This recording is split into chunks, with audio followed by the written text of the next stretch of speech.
우리 하나님의 말씀을 함께 봅니다. 사사기 11장 1절로 11절의 말씀입니다. 사사기 말씀 11장 1절로 11절의 말씀을 다 같이 합독하시겠습니다.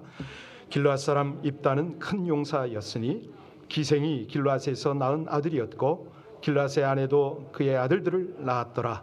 그 아내의 아들들이 자라매 입다를 쫓아내며 그에게 이르되 너는 다른 여인의 자식이니 우리 아버지의 집에서 기업을 잊지 못하리라 한지라. 이에 입다가 그의 형제들을 피하여 돕 땅에 거주하매 잡류가 그들에게 모여와서 그들과 함께 출입하였더라. 얼마 후에 암몬 자손이 이스라엘을 치려 하니라. 암몬 자손이 이스라엘을 치려 할 때에 길르앗 장로들이 입다를 데려오려고 돕 땅에 가서 입다에게 이르되 우리가 암몬 자손과 싸우려 하니 당신은 와서 우리의 장관이 되라 하니 입다가 길르앗 장로들에게 이르되 너희가 전에 나를 미워하여 내 아버지 집에서 쫓아내지 아니하였느냐? 이제 너희가 환난을 당하였다고 어찌하여 내게 왔느냐 하니라. 그러므로 길르앗 장로들이 입다에게 이르되 이제 우리가 당신을 찾아온 것은 우리와 함께 가서 암몬 자손과 싸우게 하려 함이니 그리하면 당신이 우리 길르앗 모든 주민의 머리가 되리라 하매 입다가 길르앗 장로들에게 이르되 너희가 나를 데리고 고향으로 돌아가서 암몬 자손과 싸우게 할 때에 만일 여호와께서 그들을 내게 넘겨주시면 내가 과연 너희의 머리가 되겠느냐 하니 길르앗 장로들이 입다에게 이르되 여호와는 우리 사이의 증인이시니 당신의 말대로 우리가 이렇게 행하리라 하니라. 이에 입다가 길르앗 장로들과 함께 가니 백성이 그를 자기들의 머리와 장관을 삼은지라. 입다가 미스바에서 자기의 말을 다 여호와 앞에 아뢰니라. 아멘. 하나님의 말씀입니다.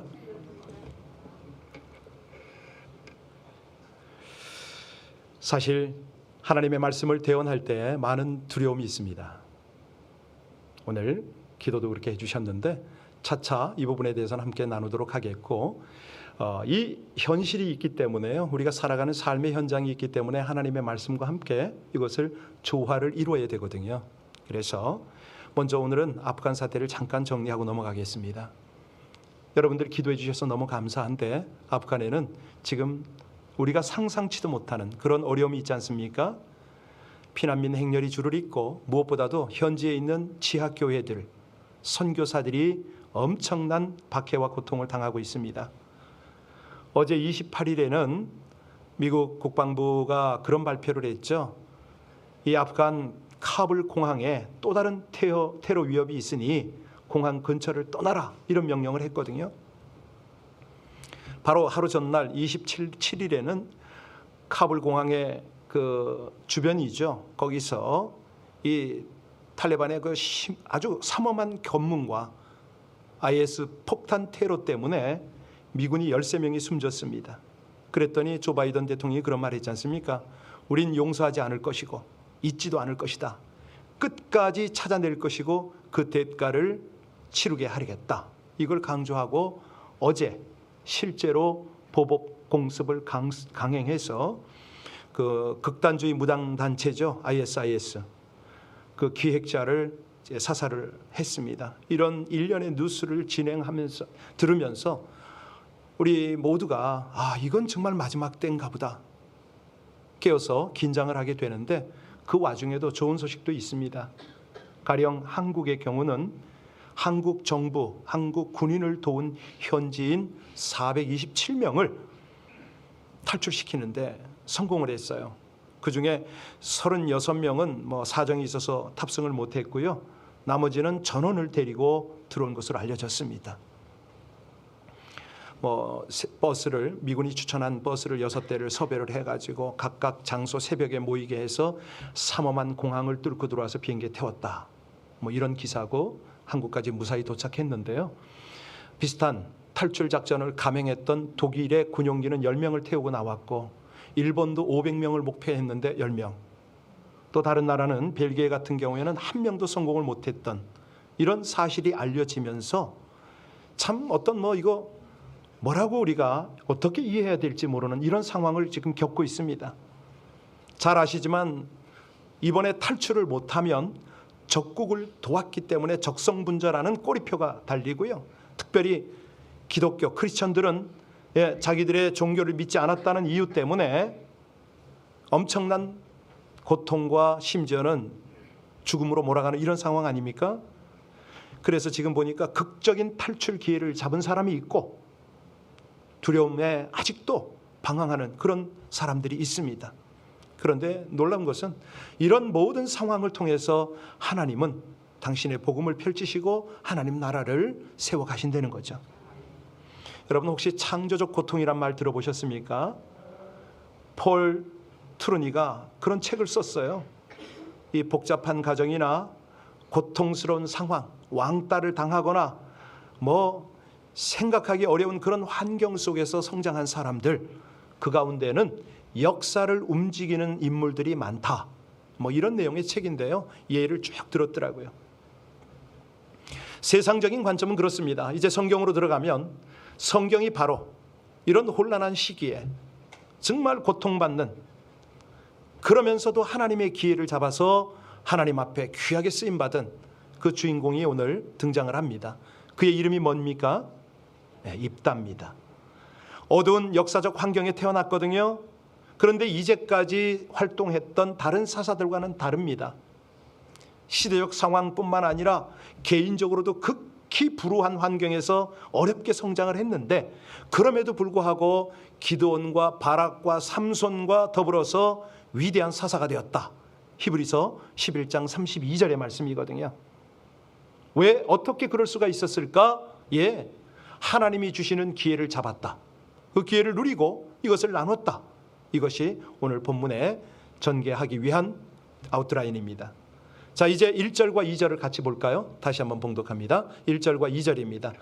길르앗 사람 입다는 큰 용사였으니 기생이 길르앗에서 낳은 아들이었고 길르앗의 아내도 그의 아들들을 낳았더라. 그 아내의 아들들이 자라매 입다를 쫓아내며 그에게 이르되 너는 다른 여인의 자식이니 우리 아버지 집에서 기업을 잊지 못하리라. 여러분 느낌이 좀 있으세요? 기생의 아들로 태어났습니다. 원문을 보면은 창녀의 아들이라고 되어 있더라고요. 이 여인은 이방 여인입니다. 그러다 보니까 여러 부인들이 있었지 않았겠습니까? 입다 입장에는 의붓 어머니죠. 그 어머니로부터 구박과 멸시와 천대를 받으며 자랐습니다. 나중에는 여러분이 보셨지만 본문에 보니까 배다른 형제들이 그를 아버지 집에서 쫓아냈습니다. 유산 문제라든가 여러 가지가 있으니까 그랬겠죠. 우여곡절 끝에 그는 고향을 떠나서 약 한 25km 10여 마일이 떨어진 돕 지방에서 유랑 생활을 했다. 이것이 이제 오늘 본문 배경입니다. 이제 3절을 볼까요? 3절 같이 읽겠습니다. 이에 입다가 그의 형제들을 피하여 돕 땅에 거주하매 잡류가 그에게로 모여와서 그와 함께 출입하였더라. 여기 어떤 사람들이 모여들었다고 그랬습니까? 잡류라는 뜻이 뭐죠? 히브리 원어로 보면은 할 일 없는 백수 같은 사람, 이런 뜻입니다. 올 때 갈 데 없는 백수 같은 건달이 이 입다 주위에 모여들어서 그와 함께 들풀 같은 인생을 살았다, 이거죠. 여러분, 그런데 입다가 왜 이렇게 살 수밖에 없었을까요? 지금 입다가 원에서 기생의 소생으로 태어났습니까? 입다가 뭘 잘못해서 집에서 이렇게 구박을 받았습니까? 입다가 어떤 문제를 일으켜서 천대를 당하고 집에서 쫓겨났습니까? 성경에는요, 아무리 찾아도 이런 구절이 안 보여요. 입다가 잘못했기 때문에 얘가 이렇게 됐다, 이런 내용이 없어요. 자, 다시 말하면 그가 집을 쫓겨나서 객지에서 어렵게 살게 된 것은 그의 잘못으로 인한 것이 아니다. 불우한 환경에서 태어났고 그렇게 자랐습니다.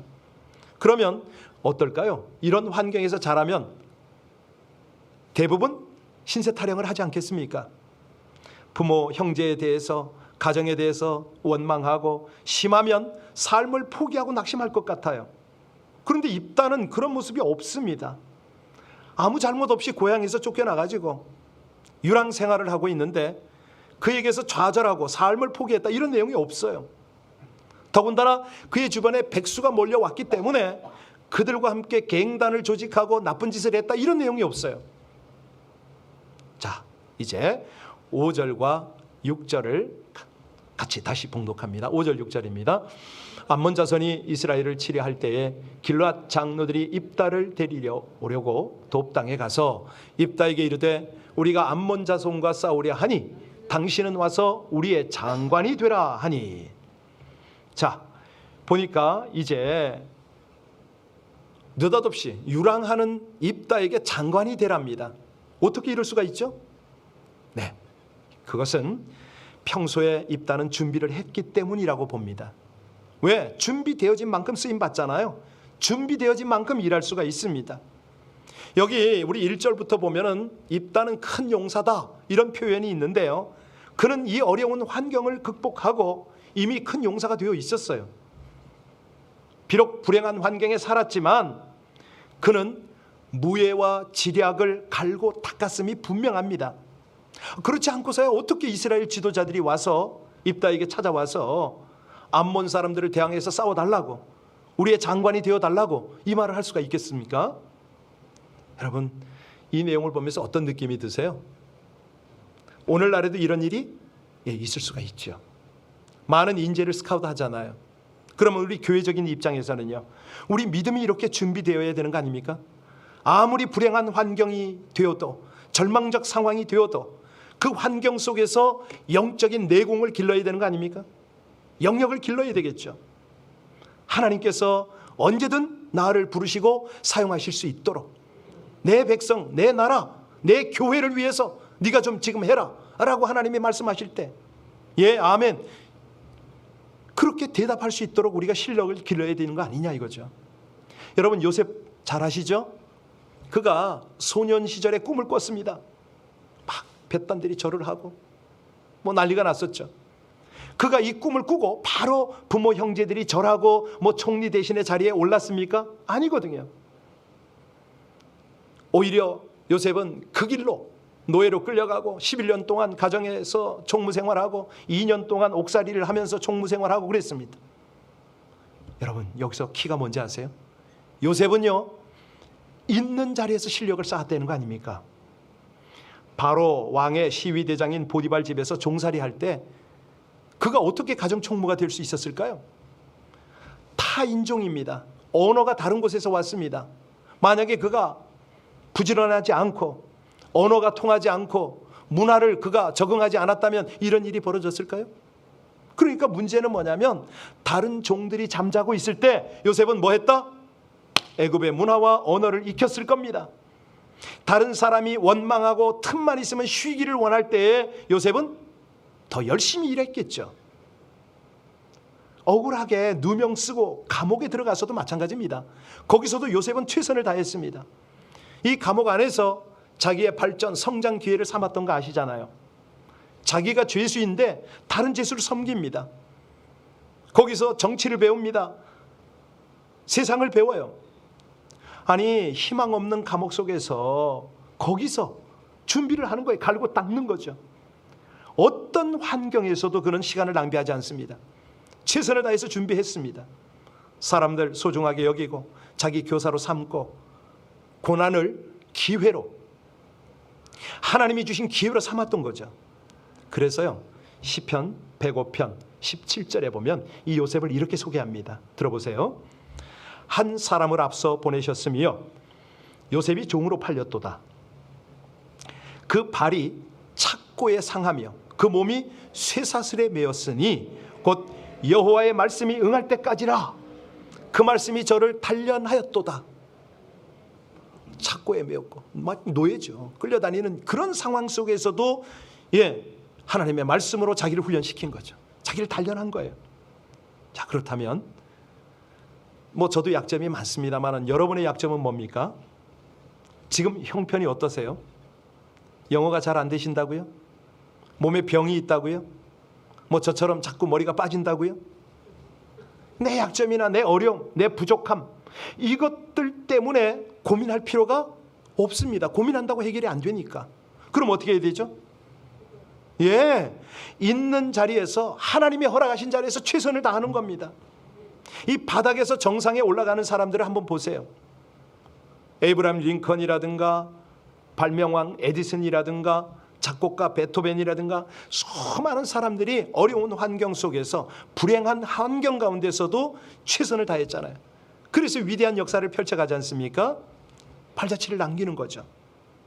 여러분, 그래서요, 지금이 뭐 가정적으로, 일터적으로, 뭐 어떤 공동체적으로라도 어려움을 당합니까? 낙심하면 안 되죠. 원망하면 안 되죠. 이럴 때일수록 하나님께서 지금 사람을 일으키는구나, 준비되어진 사람을 쓰시겠구나, 하나님의 큰 용사가 나타날 때구나, 믿음으로 입다처럼 준비해야 됩니다. 바닥에서 정상에 오를 준비를 해야 되는 거죠. 여러분, 입다가요, 여러분 입다 입장 한번 생각해 보세요. 고향에서 쫓겨났습니다. 유리방황합니다. 고생이 얼마나 심했겠습니까? 아니, 암몬 사람이 쳐들어왔다고, 우리 대신에 당신 좀 싸워달라고 그럴 때 어떤 기분이 들었겠어요? 그들이 자기를 미워한 사람들이거든요. 얼마나 미웠겠어요? 얼마나 야속하게 보였겠어요? 어려우니까 와서 또 도우라고? 이런 생각 안 들었을까요? 7절 보시겠습니다. 7절 말씀 같이 읽습니다. 시작. 입다가 너희가 전에 나를 미워하여 내 아버지 집에서 쫓아내지 아니하였느냐? 이제 너희가 환난을 당했다고 어찌하여 내게 왔느냐? 그렇죠? 원망이 가득할 수가 있잖아요. 아니, 길르앗 사람들이 입다를 얼마나 구박했는지 여기 나타났잖아요. 그런데 자기를 그렇게 멸시하고 천대하고 쫓아낸 그들이 도와달라고 했을 때 이 입다가 어떡합니까? 이 감정만 앞세웠나요? 아니거든요. 그들을 오히려 용서하고 사랑으로 대했습니다. 그 내용이 오늘 마지막 11절입니다. 11절 같이 봉독합니다. 이에 입다가 길르앗 장로들과 함께 가니 백성이 그를 자기들의 머리와 장관을 삼은지라. 입다가 미스바에서 자기의 말을 다 여호와 앞에 걸었습니다. 비록 자기를 미워하고 자기를 구박하고 자기를 푸대접한 그런 사람들이지만 그들을 용서하고 전쟁터로 나갑니다. 암몬 군대를 대항해서 싸우기로 결심을 했습니다. 이겁니다, 이거. 그러니까요, 하나님이 기회를 주실 때 기회를 놓치지 않는 방법이 이거예요. 용서와 사랑이죠. 가는 거예요. 암몬 군대를 대항해서 싸우러 나가는 거죠. 여러분, 이것이요, 우리가 힘을 모으고 또 연합해서 함께 올라갈 수 있는 그런 비결 아니겠습니까? 사실 인간이 기계 아닌 이상 조금도 실수를 안 하고 산다? 가능합니까? 안 되거든요. 실수는 누구나 있습니다. 우리 사람의 인생은 다 실수의 가능성과 함께 산다 해도 지나친 말이 아니죠. 뭐 여러 예화가 있겠습니다만은 존 웨슬레 목사님의 예화를 들겠습니다. 이분이요, 선교지로 가기 위해서 배를 타고 가는데 그 배에서 한 장군을 만났고 아주 친하게 교제를 한 거예요. 그런데 둘이서 이렇게 한참 대화를 하고 있는데 한 젊은이가 지나가다가 큰 실수를 했어. 장군이 화를 벌컥 내면서 하는 말, 너 조금 있다가 혼날 줄 알아. 용서가 안 된다는 거예요. 그래서 웨슬레 목사님이 그 장군을 이렇게 물끄러미 바라보다가 한마디를 했습니다. 장군님이 저 사람을 용서하지 않는다면 장군님이 실수함이 없어야 되는데요 라고 말을 한 거예요. 이 장군이 가만히 이 말을 듣고 보니까 역시 자기도 실수할 가능성이 있거든요. 그걸 깨달은 거예요. 생각을 바꿨어요. 젊은 청년을 용서해 준 거죠. 여러분, 우리가요, 남을 용서하지 않으려면 정말로 절대 실수하지 않아야 되잖아요, 자기가. 그런데 사람에게는 다 실수가 있는, 실수할 수밖에 없는 그런 가능성이 있습니다. 그래서요, 하나님이 우리에게 기회를 줄 때가 바로 그런 때예요. 어떻게 하면은 실수를 이해하고 덮어주고 용납하면서 함께 갈 수가 있을까? 이런 자세가 필요하죠. 그러니까 이게 풀어지지 않으면, 적개심이 있으면 무슨 일이 벌어집니까? 다른 사람에게 상처를 주기도 하지만 용서 못하는 내 마음이 힘든 거예요. 내가 제일 힘들어요. 내가요, 미워하면 상대방이 손해볼 것 같지만 절대 그렇지 않습니다. 내가 손해봅니다. 내가 더 큰 손해를 봐요. 미워하면 상대는 발 뻗고 자요. 근데 나는 잠을 못 자. 미워할 때는요, 정말로 안타까운 게 믿음이 다 떨어집니다. 감사가 사라져요. 기도 역시 안 됩니다. 그래서 우리 하나님이 은혜를 베푸는 곳을 가만히 보세요. 거기는 사랑이 있고요, 용서가 있습니다. 그렇게 함께 가는 거예요. 그런데 그게 뭐 우리 마음으로 잘 되는 게 아니잖아요. 그래서 성령님을 의지하는데 성령님이 역사하시면 내 마음의 사랑이 그때부터 하나님은 사랑이시라, 이게 실제가 되는 거죠. 내 삶에서. 여러분, 공허한 인생인데 인생 살다 보면 열매가 있는 사람들이 있잖아요. 어떤 분들은 연세가 지긋하면 지긋할수록 거기에 걸맞는 인품과 주변의 아름다운 삶의 자취들이 있습니다. 열매들이 있어요. 그런 걸로 충만해지는 것은 어떨 때 가능하냐? 예, 주님의 생명이, 하나님의 말씀이 역사한 결과다. 유진 피터슨이 이 말을 했거든요.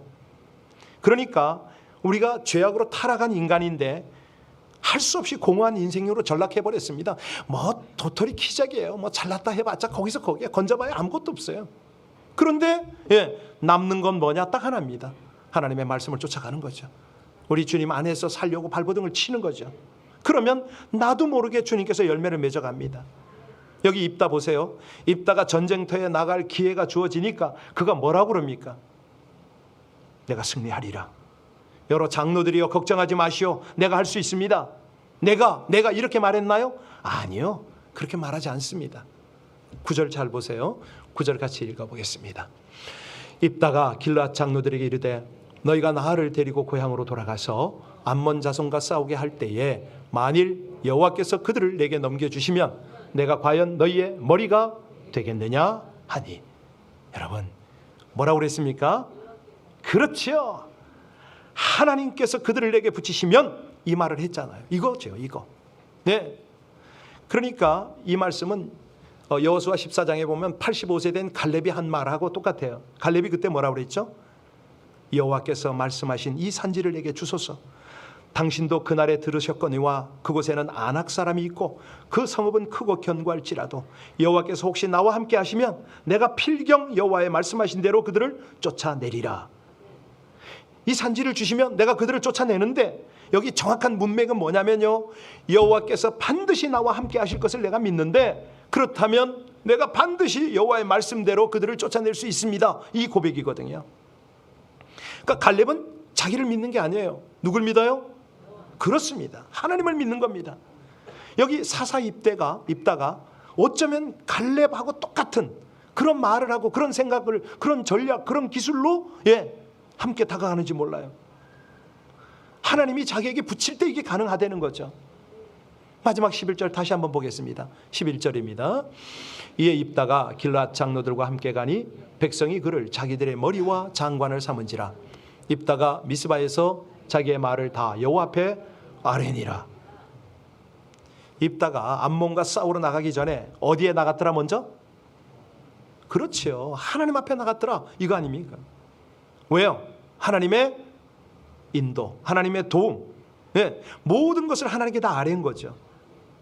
세상 사람들은요, 대부분 보면 이제 자기 지식, 자기 경험, 자기 판단을 앞세우잖아요. 그런데 믿음의 사람은요, 다릅니다. 하나님 앞에 나갑니다. 거기서 하나님이 이끄시는 기회를 붙잡습니다. 이게 다릅니다. 우리 하나님이 바닥에서 반드시 정상에 서게 하는 분임을 거기서 인정을 하는 거죠. 그리고 그 기회를 따르겠다고 다짐을 하는 거죠. 여러분, 오늘 본문을 쭉 보면서 설교 제목을 한번 생각해 보시기 바랍니다. 기회를 잡고 누리는 비결이라고 그랬는데요, 성공이 어느 날 갑자기 찾아옵니까? 아닙니다. 오늘 입다를 보니까 어떻게 했습니까? 늘 준비하고, 요셉을 보니까 늘 훈련했습니다. 자기를 다듬었습니다. 왜냐하면 기회가 아무리 와도 준비하지 않은 사람은 놓칠 수밖에 없으니까요. 자, 그렇다면 우리의 환경은 어떻습니까? 기회 준비할 그런 어떤 환경이 안 된다고요? 아닙니다. 여기 기생의 아들이라는 배경 때문에 집안에서 차별당했지요. 이런데 하나님이 그때 뭐 하시고 계셨습니까? 입다를 주목하고 계셨습니다. 사람들은요, 그를 형편없는 사람으로 몰아세우고 쫓아냈지만은 하나님은 입다를 주목하고 계십니다. 그러니까 우리가 오늘 본문 말씀을 통해서 삶에 적용할 점이 뭐냐면, 내가 스스로 환경을 선택할 수가 없습니다. 그런데 환경에 내가 붙잡힐 수는 있어요. 얽매일 수는 있어요. 하나님은 말씀하십니다. 우리가 스스로 선택할 수 없는 환경에 얽매이지 말아라. 그럼 어떡하라고요? 하나님을 주목하고 하나님이 주시는 기회를 놓치지 말아라, 이거 아닙니까? 입다에게 이 소중한 기회를 주신 하나님께서는요, 오늘 우리에게 똑같이 기회를 주십니다. 예, 하나님 안에 풍성히 거할 그런 기회를 주시고, 하나님 앞에 나와서 하나님만 바라보고 하나님께 구할 수 있는 기회를 주시고, 하나님의 말씀을 통해서 따라가다 보면 그 기회를 붙잡을 수 있도록 하나님 그렇게 하시는 거죠. 그런데 뭐 저부터도 그렇지만 교만에 빠질 때가 많잖아요. 고집을 부릴 때가 많습니다. 자기 중심적으로 살아가려고 할 때가 한두 번이 아닙니다. 자, 그렇다면 결과가 뭐냐? 결국에는 멸망입니다. 파산입니다. 그래서요, 하나님은 우리에게 말씀하십니다. 환경이 뭐 지금 아프간이라든가 이 코로나19 팬데믹이라든가 이 모든 환경들이 시시각각으로 우리를 위협할 때 어떡하라? 먼저 하나님을 찾으라. 우리 하나님께서는요, 여러분을 지극히 사랑하세요. 어느 정도로? 아들 예수를 내어주시기 정도로. 그 하나님께서 지금 이 어려운 시기에 여러분에게 기회를 주시고 축복하기를 그렇게 원하세요. 왜? 하나님의 영광이 드러나야 되니까. 그런데 그 기회를 누가 잡을 수가 있어요? 예, 준비하고 하나님을 바르게 섬기는 사람, 그 사람이 기회가 주어집니다. 지금이 나의 현실이 출발 시점입니다. 예, 절망할 필요 없어요. 예, 그냥 우리하고는 비교도 되지 않는 어려운 환경 속에서 입다는 올라갔지 않습니까? 예, 하나 있습니다. 주의할 거. 미움이나 증오나 섭섭한 감정이나 이런 거를 앞세우면 이 모든 것은 안 됩니다. 용서와 사랑으로 서로를 대하면서, 그러면 우리 하나님의 마음을 함께 나누기 때문에 낮은 자리에서 올라가겠죠. 올라가겠죠. 예, 우리 하나님은 바닥에 있는 사람을 반드시 정상에 서게 하십니다. 우리가 입다처럼 그런 은혜를 입으시기를 주님의 이름으로 축원합니다. 네, 자리에 앉으시면 되겠습니다. 계속 광고하고 있는 대로 9월부터 성경 공부 본격적으로 시작합니다. 우리 비전교회 필수 코스가 있고요. 또 이 코스는 여러분의 형편들을 고려해서 온라인과 함께 병행해서 지원하려고 합니다. 진행하려고 합니다. 그래서 여러분들이 형편 닿는 대로 시간과 또 장소를 정하시면 되겠고요. 여기는 꼭 필수 코스입니다. 제가 다시 한번 신신당부를 드리는데요. 목사가 할 일 중에 하나가 성도님들을 영적으로 성장시키는 그 일이 아주 가장 핵심적인 일 중에 하나입니다. 그래서 이 부분을 진행할 수 있도록 여러분들께서 많이 좀 도움을 주시면 참여를 해주시면 고맙겠습니다.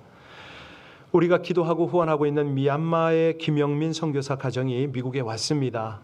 그 선교단체의 도움으로 이 백신을 맞으러 왔는데요. 1차 접종은 끝났고 2차 접종을 기다리고 있습니다. 그런데 돌아갈 날이 얼마 안 남았기 때문에 우리 교회에서 원래 오늘이나 다음 주 중에 와서 선교 보고를 하게 돼 있는데, 특별히 김영민 선교사 혼자만 특별 허가를 받아서 다음 주일날 우리 교회에 오게 됩니다. 그래서 여러분들 기도하고 또 함께 기쁨으로 맞아서 격려도 좀 부탁드리겠습니다. 그 밖에 다른 내용들은 우리 여러분들 비전 채널 여기 참고하시면 되겠고요. 오늘 특별히 처음 오신 분 계신가요?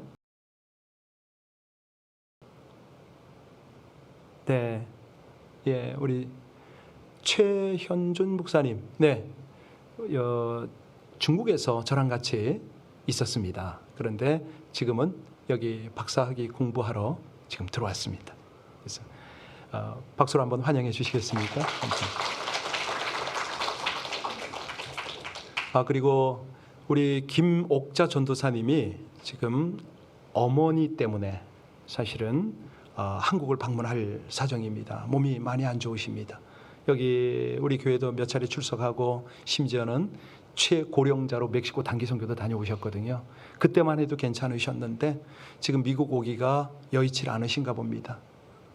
늘 어머니를 생각하는 딸의 입장으로는 미국 일도 참 바쁘고 많은데 가서 어머니를 좀 돌보고 싶은 간절함이 있습니다. 이번에 가시게 되면 좀 기간이 좀 되신다고요? 예, 그래서 오늘 우리 전도사님이 오늘 예배를 뒤로 해서 한국으로 가서 장기간 체류할 것 같습니다. 그래서 그 이런저런 이유 때문에 우리 봉사위원들 모여서 함께 좀 의논도 좀 하고요. 다음 주에 또 발표할 거는 발표하도록 그렇게 하겠습니다.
내가 주님을 찬양합니다.